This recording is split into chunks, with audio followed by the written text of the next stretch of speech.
इंजोबखानाय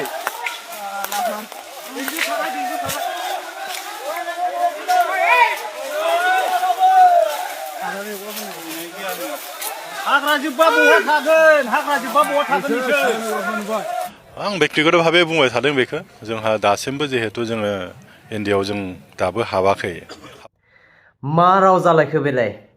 फैबाय थानाय आसाम बिधान सभा इलेक्शननि थाखाय मा प्लेन पलिसि खालामलायखो मानगोनां बिटिसिनि डेपुटि चिफ मिनिस्टार मानगोनां रिहन दैमारि सारा बिटिसिआव बिजेपिजों एलायन्सआव सोरखारखौ दाबाय डेपुटि स्पिकार सानै होबाय आरो सानै एम होनायनि खोथा स्टेट लेभेलाव सासे मिनिस्टार मोनबावबाय अब्लाबो दिनैनि दिनाव बिपिएफआ एनडिएआव हाबाखै होननानै बुंगासिनो दं मानगोनां डेपुटि चिफ मिनिस्टार रिहन दैमारि सारा दिनैनि दिनाव सोरखौ एसे बुरबक मोनबावदों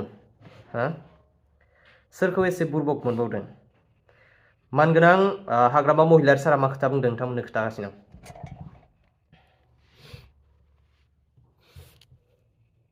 ছাব্বিশত আমি এনডিএ হিসাবে ইলেকশন খেলিব আমি বিপিএফ বা এজেপি বা বহুত দল আছে অসমত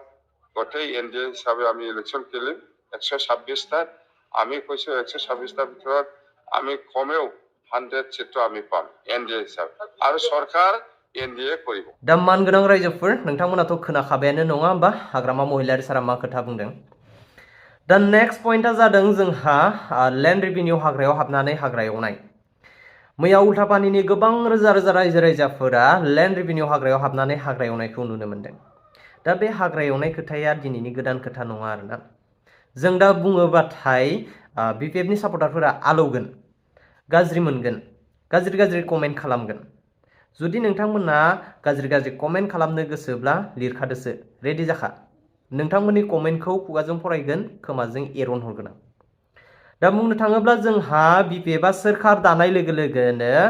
लैंड रेभिनिउ हा हिसाबै रायमना नेशनेल पार्कखौबो लांदां सिदां खालामबाय जेबो गैलिया दा नेक्स्ट बेनि उनाव जोंहा दाखालि बावै आरोबाव बिपिएफनि गस्ला बिपिएफनि नांगोलनि फिरफिला लानानै हाग्रा एवनायखौ नुनो मोनदों अब्ला बिपिएफनि फिरफिला बिपिएफनि गस्लाखौ सोर गानो सोरबा एक्स वाइ जेडआथ' बिपिएफनि फिरफिला आरो बिपिएफनि गस्ला मालाबाबो गाना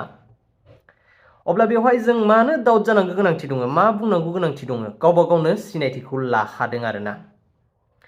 दिनैहाय मानगोनां हाग्रामा महिलारि सारा मा खोथा बुंफैदों नोंथांमोना नायलांनो हागोन राजनीति षড়যন্ত্ৰ আছে অততে বিটিসি অঞ্চলত যেনেকৈ হলেও গণ্ডগোল কৰিব লাগে মানে এইটোই উদ্দেশ্য ইয়াত ৰাজনীতি ষড়যন্ত্ৰ আছে যদি বনা অঞ্চল বা যদি খুৰি কাটিবলৈ আহে বা জংগল কাটিবলৈ আহে এনেকুৱা 500-600 গট খাই পেলাই নাহে মই জানো ইয়াত 500-600 1000 এনেকুৱা হাজিৰা দি পেলাই জবৰদস্তি এই জংগলত পঠাই দিছিলে কিন্তু আমাৰ ফৰেষ্ট গাৰ্ড আৰু এনজিঅ একেলগে লগ লাগি এইটো মানে প্ৰটেষ্ট কৰিব পাৰিছো আৰু এজন দুজন ধৰিও হুদাহুদি কৰি আছে বুলি আমি গম পাওঁ মুঠতে ইয়াত বেলেগ একো নাই আৰু এই অঞ্চলৰ মানুহ নহয় বাহিৰৰ মানুহ বুলি আমি গম পাওঁ মুঠতে ৰাজনীতি ষড়যন্ত্ৰ আছে যেনেকৈ হলেও বিটিচিত গণ্ডগোল কৰিব লাগে ৰাজনীতি ষড়যন্ত্ৰ আছে আমি কম না এতিয়া ডাইৰেক্ট ক'লেতো লাগি যাব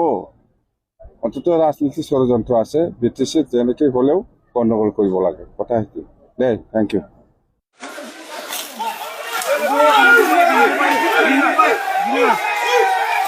इंजोबखानाय